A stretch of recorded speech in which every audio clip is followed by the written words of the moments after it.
In today's Leeds news, Matteo Joseph on Leeds' future. Leeds 11 friendly announced. Gilivogi says it was a dream to play at Leeds. Buendia's availability and Farke impact. No plans to rename Elland Road. Gudmundsson clarity. And Jaka Bijol update.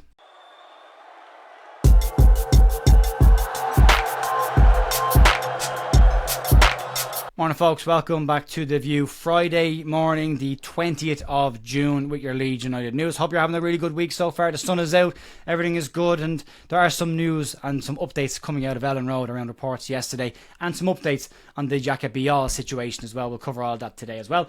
You can check out myself and Andrew Stats Dalton's lunchtime live stream yesterday, where we talked about the fixtures and just general thoughts on how the summer is panning out so far. You can check that out. We'll link it at the end of the video as well. We'll crack on today because there is a lot of stuff to get stuck around, and I don't want to keep you hanging around. Get outside and enjoy some sun. We'll start off though with the Matteo Joseph future story.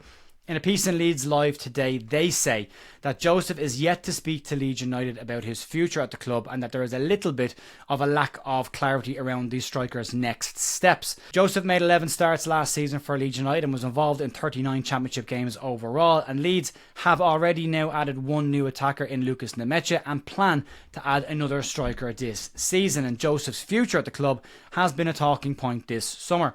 Joseph, on the topic of his future, said the following before Spain's under-21 quarter final. The lack of clarity about my future doesn't bother me. I'm very focused on the tournament, and I'll have to talk to Leeds, with whom I haven't yet. Then, whatever will happen, which is certainly the best for everyone. I'll be ready for the opportunities that they give me, whenever they may be.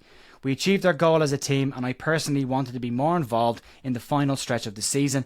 I think I need more participation to continue developing as a player. The season has just ended, and we have to stop and evaluate. We've been promoted to the Premier League, and we'll see what the club says, but I want to play more and continue to grow. Joseph, when asked about his Real Betis links this summer, said that he was focused on the tournament that he's involved with Spain, but he just wants to play more football next season. And Joseph is still 21 years of age, and you've got to agree with him at this point. There is no point in Matteo Joseph sitting on the bench next season for Leeds United and not playing any games. He won't develop as a footballer, and it's a dead space for Leeds United as well. So whether that means Matteo Joseph exits the Leeds this summer on a loan to help continue that development, or whether Leeds decide to cash in on him from a PSR perspective and sell the player, will all be ironed out in the next couple of weeks and months. However, Real Betis' valuation of Matteo Joseph at this point is said to be miles off where Leeds see the transfer fee for the player. So Leeds have no reason to be giving Real Betis any more discounted football players at this point. Leeds are a Premier League club,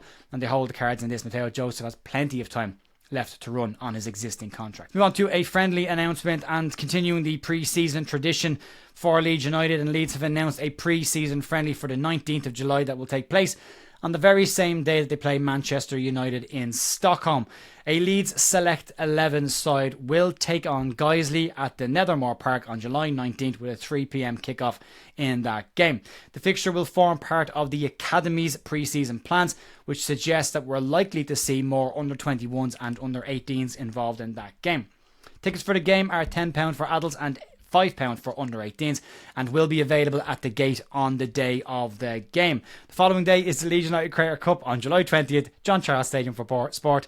Tickets are £7 for adults, £3 for kids. Thought I'd just sneak that one in as a little bit of a warm-up to that game. Let's move on. Talk about Joshua Gilivogi, and as Joshua Gilivogi officially departs Leeds on the 30th of June when the contracts expire, he has made a very positive impact at the club last season, and he's been speaking with French outlet Capit Media on Instagram and shared his thoughts on lining up for Leeds United last season and described the situation as a bit of a dream.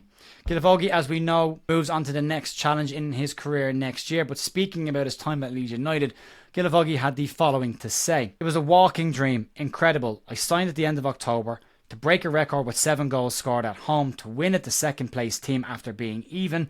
Many great memories. The coach knows me because I played against him a few times. He wanted me when he was at Norwich. He had just been promoted, but I was the captain of Wolfsburg, and he told me at the time there was no chance.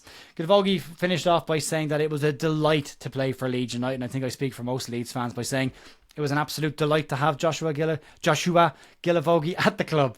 Gilivogi's impact on the squad was visible. There was a calming influence behind the scenes in Leeds running during some more stressful moments, and you can see the impact that he had on the players based on the comments that they made when he announced his exit from the club. We wish Joshua Gilivogi all the best in his future and next venture in football. Let's move on and talk about Emmy Buendia's availability. And according to the Boot Room Football, Aston Villa will make Emmy Buendia available this summer with a rumoured transfer fee of anything between £16 million and £20 million. Leeds have been consistently linked with a move for Emmy Buendia after failing twice last season to sign him, once in the summer window and again then in January. But the Boot Room says that Leeds are in no rush to make a move for Emmy Buendia at this point, and that they are weighing up all of their options for a very important position that they are targeting this summer. Daniel Farke's impact on Emmy Buendia is a key factor in this, and he was one of Farke's every minute players in the championship campaigns when he was there. But Buendia has been speaking exclusively to Talk Norwich City YouTube channel this morning, and on Daniel Farke's influence on him, he had the following to say. He's one of the most important coaches in my career. He gave me the chance to join the club, and then for me, the most important thing as a player, he gave me the confidence to be myself, to enjoy, and to feel free on the pitch. Obviously, I started my position on the right, then I had the freedom to move into all attacking areas. He was really good in terms of having a really good connection with me and said the things that I needed to hear in every moment, the good ones and also the not so good ones. I remember a few games in the Premier League, I was on the bench because I wasn't playing well and had made a few mistakes, and he was telling me the things and I accepted it because I wanted to be better and be prepared. So for me, he is a special one. This doesn't mean that Emmy Buendia is on his way to Leeds United. It's not a Leeds United confirmed signing, but it does give an insight into what the player is thinking should conversations around the move start up with Leeds. Leeds have the Premier League position now that Emmy Buendia wanted to be in last season. He had a tricky long spell at Bayer Leverkusen, but a good solid pre-season and those games last year could go an awful long way to helping him get over that ACL injury he had a year ago. So we'll see what happens with that one. But yeah, nothing confirmed right now. Definitely no formal approaches. And according to the Boot Room, Leeds are weighing up their options on the number 10 position and in no rush to make a decision on it right now until they get the right player for that position. Let's move on and talk about Elland Road, and with development plans for Elland Road and the surrounding area all a go right now, talks have turned back to potential naming rights or naming rights sales of Elland Road as part of this development. Leeds fans have had some concerns around Red Bull's involvement at the club since they bought in last year, and despite no real negative impacts or proof that they will do what they've done in the past with other clubs, there have been still some vocal concerns about the name change at Elland Road. According to reports from Leeds Live and from Isaac Johnson, Leeds' ownership position on the Elland Road naming rights has not changed. Club sources have made it clear that the 49ers do not hold any such plans and that they recognise the iconic name of Elland Road Stadium and what it bears to the fans and the history attached to it. Leeds' plan is for the redevelopment work to pay for itself through ticket sales, through corporate sponsorship and corporate sales, as well as through matchday revenue from the retail side of it and food included in the concourse in the current designs.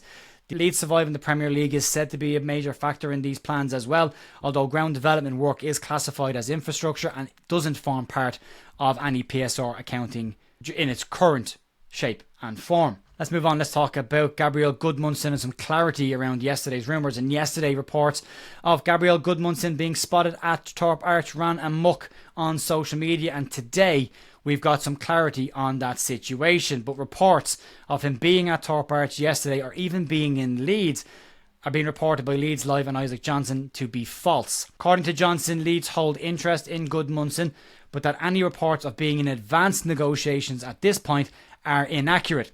Leeds Live say claims that a 26-year-old had been spotted at Leeds Thorpe Arch training ground yesterday that went across social media last night are said to be false according to club sources. Leeds are not said to be close to announcing any additional signings at this point after the Jaka Bijol one will be confirmed. But the reports on Gabriel Gudmundsson being at Elland Road, being at Thorpe Arch, having a medical or even being in advanced negotiations, according to club sources, are said to be false and inaccurate at this point. Let's move on and give you a little bit of an update today on the Jaka Bijol situation.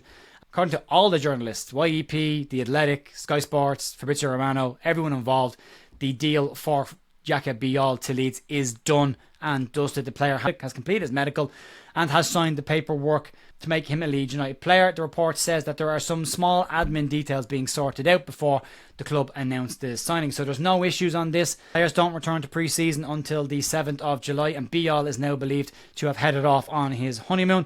One of the likely admin details that is probably being sorted out is said to be a potential work permit. As with Brexit, players from outside of the UK will need a work permit to play in the Premier League.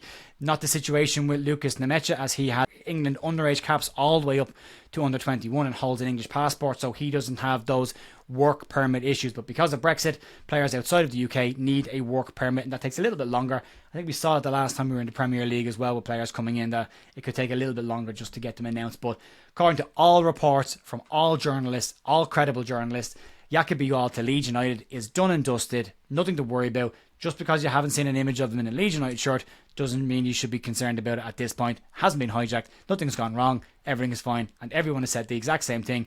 Don't worry about it. It's done. So we'll just wait and see that get the final bits of admin sorted, and then you'll see Jakab in a Leeds United shirt. Images and videos that will likely have been recorded several days ago, as the player is now off on his honeymoon. Folks, that'll be it for me today. Massive thank you as always for supporting the channel. Check out the live stream, myself and Andrew Stats Dalton yesterday, talking about the current situation in pre-season and the fixtures for the Premier League that have been released. I will talk to you tomorrow. No, I won't. I'll be back maybe some point over the weekend should anything get announced. Otherwise, I'll see you Monday morning for more Leeds news. Enjoy the rest of your day and your weekend. Enjoy the sun. Get outside. Don't worry about Leeds United. Go smile and get some sun on your face. And I will talk to you tomorrow on Monday. See ya. Bye.